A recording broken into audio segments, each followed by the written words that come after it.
แค่เรียกชื่อกันเท่านั้นพอ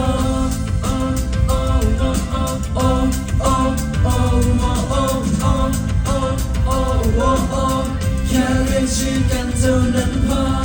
มันก็เป็นแบบนี้ละชีวิตมีง่ายเป็นธรรมดาก็จะต้องมีสักทางทำมันให้ได้เปลี่ยนหนักเป็นเบามันต้องมีเวลาที่ไม่รู้จะไปเป็นใครสักคนที่ช่วยได้ต่อให้ใจก็เป็นอะไรก็แค่อยากให้รู้เอาไว้ต่อให้ไม่รู้จะต้องไปเจออะไรมีเพื่อนคนนี้ที่พร้อมไปด้วยนี่ไงจะดีกว่าไหมได้ไม่ได้ไม่รู้ก็ลองอยู่ที่ไหนแค่เรียกหาได้ทุกเรื่องไม่ว่ายังไงจากที่ไหนก็ไปหา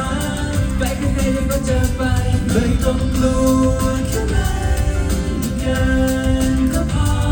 อยู่ที่ไหนแค่เรียกหาแค่เรียกชื่อกันเท่านั้นพอ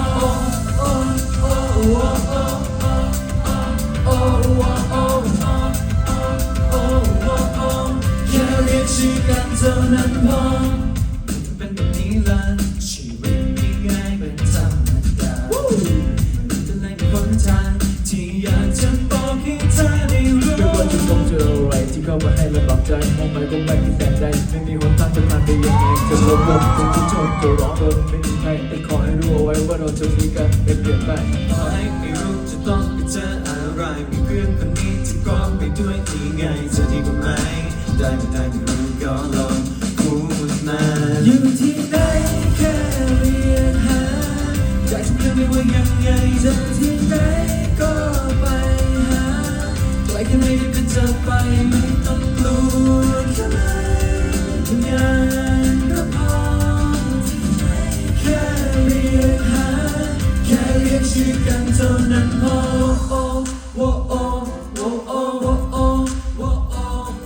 ใครร้องได้บ้างไม่มีเลยต่อให้โลกสลายต่อให้เธอไม่ร้ายต่อให้ไม่เหลือใครวันที่อยู่กับฉันไม่เป็นไรอยู่ที่ไหนแค่เรียกหาได้ทุกเรื่องไม่ว่ายังไงจากที่ไหนก็ไปหาไกลแค่ไหนก็จะไปไม่ต้องกลัว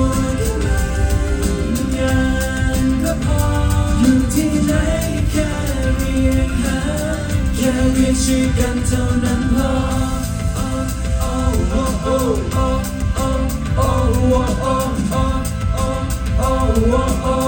แค่เรียกชื่อกันเท่านั้นพอ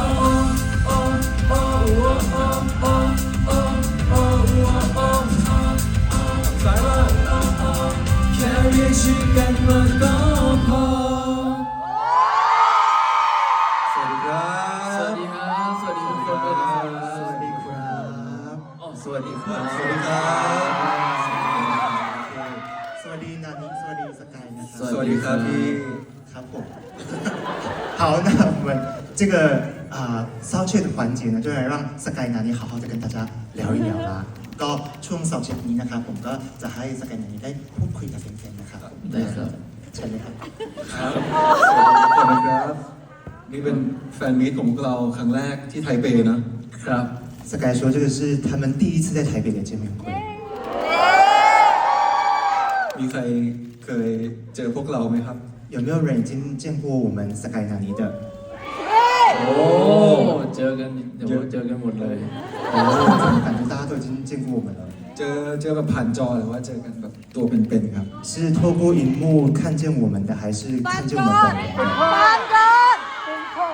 อ๋อแฟนคอน แฟนคอนโอ้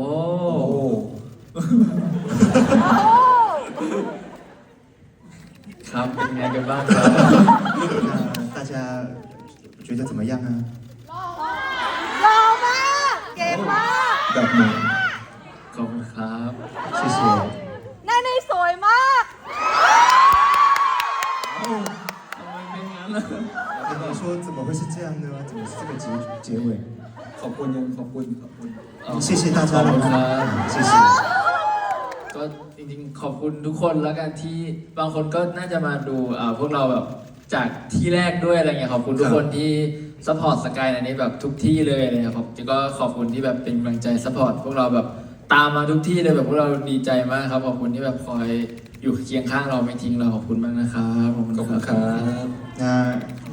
妮真的很谢谢大家，然后谢谢大家在每一个地方、每个角落这样支持他们，然后都是给他们满满的动力。ลองซาวเช็คไหมไหนใครอยู่ไทเปบ้างครับ 我们来试一下声音，台北的粉丝朋友们的声音在哪里？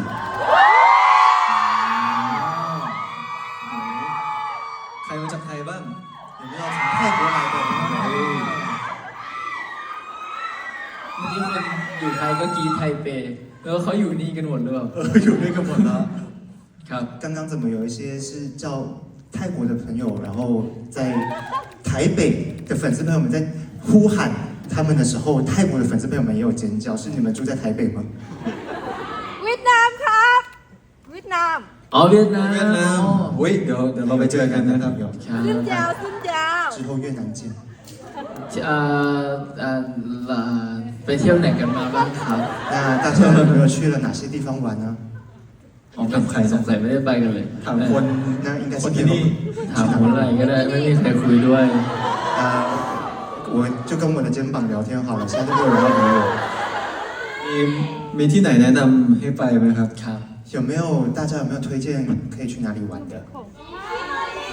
ซินนันติง 西门町、 เหมือนติ้ง 西门亚超町。 โอ้แล้วจริงๆ อยากไปเก็บแฟนโปรเจกต์มากเลย ใช่ 那其实我们蛮想要去收集这些大家的粉丝应援的地点。 ใช่ครับขอบคุณมากที่ทำแฟนโปรเจกต์ให้พวกเรานะที่ซีเหมือนติงใช่ไหม อยากเห็นของจริง อยากเห็นของจริงมากเลยครับ ใช่ครับ 谢谢大家有在西门町的那个荧幕上面帮我们做了粉丝应援的影片，然后纳尼也有说他很希望可以去到那边见到那个荧幕的本尊。 เมื่อวานสกายกับวันนี้ไปกินข้าวมาเยอะมากอร่อยมาก ใช่ วันไปกินกันเยอะแบบไม่เอาผอมแล้วอะคือจะกินแล้วตัวใหญ่ให้ได้เลยครับใช่ เพราะงั้นถ้าวันนี้หน้าตาไม่ตรงปกก็ ถ้าวันนี้ครับ ขออภัยด้วยครับ 那昨天南妮刚刚说，昨天呢，他和 Sky 有去吃了非常多的东西，然后他们吃的这个量是根本没有在怕说可能今天身材会走样的。然后Sky 就有说，所以如果今天大家见到他们本人，觉得他们本人跟照片或者是荧幕上面有落差的话，那就是有原因的。 หนาวไหมครับ 会冷吗？ ไม่แต่พวกเราหนาวมาก 大家说不会，可是我们两个现在觉得好冷哦。 กอดกัน จริงๆถ้ามาไทเปนี่ควรมาช่วงเดือนไหนครับ 那如果通常要来台北的话，你们有没有建议是几月份的时候来比较好？ ต้องเทียน เขาบอกว่าเดือนตุลาครับ อืม อีก5เดือนมาใหม่ อีก5 เดือนครับ 那刚刚有跟他们说，还是请他们5个月后再次来到这边好了。 อะไรนะ เขาบอกว่าโอเค ที่บอกว่าอีก5เดือนมาใหม่ อ๋อ เขาบอกว่าโอเคโอเค ได้ครับ 那你说可以好。 เราคุยอะไรกันดีครับ ชวนพวกเราคุยนะครับ 他们两个问说，那大家有没有想要再跟他们聊些什么？都可以帮他们找话题跟他们聊一下。 มีอะไรจะถามไหมครับ 有没有什么想要问我们的事情呢？ ไปเที่ยวไหนมาเมื่อวานไปเที่ยวไหนมา 粉丝问说他们两个昨天有没有去哪边玩？ เมื่อวานลงเครื่องใช่ไหมแล้วก็ไปโรงแรม ครับ ลมแรง 下了飞机之后就到饭店。 ว่าไปนี้ไปหาดูซื้อสิ่งของ ใช่ช้อปปิ้ง ไปช้อปปิ้งนิดหน่อยครับ ไปดูเสื้อผ้าดูอะไรเงี้ยก็ได้คนละนิดคนละหน่อยมาอะไรเงี้ยครับ 然后有去逛街，去买了衣服，大家两个人都有买到一些自己喜欢的东西。 ครับแต่ผมไม่รู้ว่าผมกับสกายไปแถวไหนมาอะไรเงี้ยแต่ว่าถือว่าเป็นแบบโซนร้านแบบคาเฟ่เยอะน่ารักมากแบบร้านบรรยากาศดีแบบสถานที่สวยมากชอบมากแบบอยากเดินเล่นแบบแต่ไม่มีเวลาครับ 但是他们两个有点不太知道说他们自己去的地方是哪里啦，他们搞不清楚说那里是哪里。可是他们有看到周遭就是有很多的咖啡厅，然后是很适合这样走走逛逛的地方，气氛非常的好。但是没有很多的时间，所以他们就是有稍微的逛到一下。 ครับ ครับเอางี้ไหมครับก่อนที่จะส่งให้ทั้งสองคนเนี่ยลงไปพักกันก่อนต่อนะครับผมเรามาแจกท่าโพสให้กับแฟนๆที่นี่ได้ถ่ายรูปเก็บไว้ก่อนดีไหมครับ ได้ครับ ประมาณ3ท่า 3ท่า ก็ 3ท่า พอดีนะครับ ได้ครับ ครับ OK 好那既然两位现在好像跟大家这个互动是非常的相敬如宾不如我们就来让两位的好好的 开放一些福利给大家拍照，要不要 ？OK 哈，我跟他们说了，让他们提供3个 pose 来让各位来看 soundcheck 的朋友可以来拍照一下。OK OK， 3ท่านะครับผม OK ครับ OK ท่าแรกขอ request 吗 request 吗？好，那大家大概说想要看什么样的动作可以提出来。แมวเขาบอกว่าแมวแมว แมว โอเคท่าแรกเป็นแมวได้ไหมครับ ครับ 好，第一个动作是粉丝朋友们说的猫咪的 pose 吧，对不对？好，那我们先请两位猫咪 ，OK，3、2、1，เชิญครับเก็บไม่ให้ อ๋อ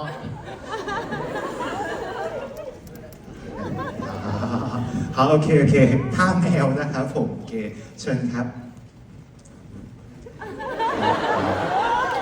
OK， 1、2、3 โอเคอันนี้คือสำหรับแฟนๆตรงกลางนะครับของพี่อาร์แล้วก็มีแฟนๆอยู่ฝั่งซ้ายนะครับฝั่งซ้ายนิดนึงนะครับผม我们左边的粉丝朋友们有来了2只小猫咪 OK 1、2、3喵喵喵喵喵 OK 好 OK แล้วก็มีฝั่งขวานะครับ右边的朋友们右边的朋友们 แมวเรียกว่าอะไร 猫猫咪猫咪มังหมีมังหมี 两只猫咪 1、2 3 OK 有哈有拍到哈 OK OK อีก2ท่าอีก2ท่าโอเคมีไอเดียไหมครับหรือว่าจะทำแฟนๆอีกทีนึง ฮะ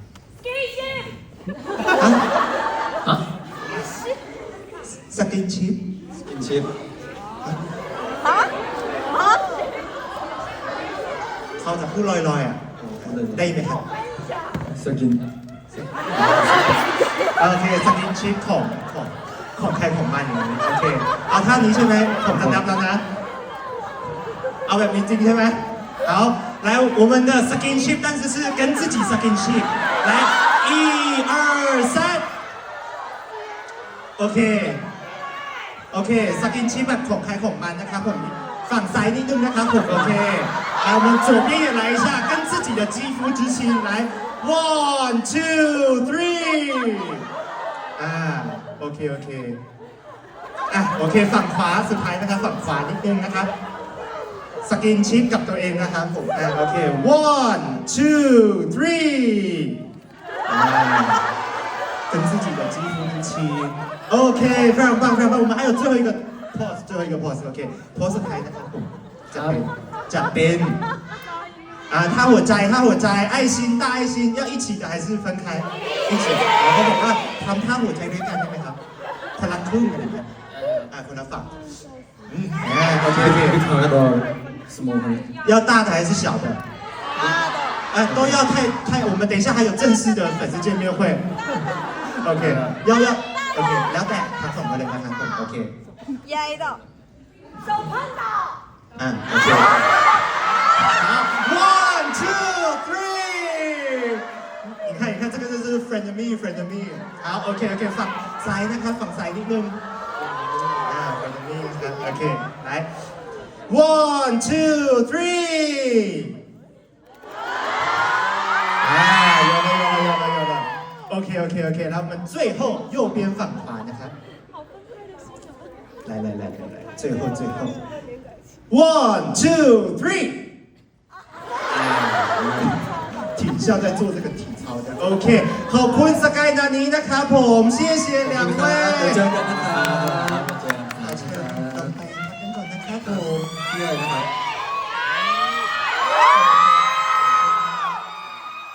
好的，那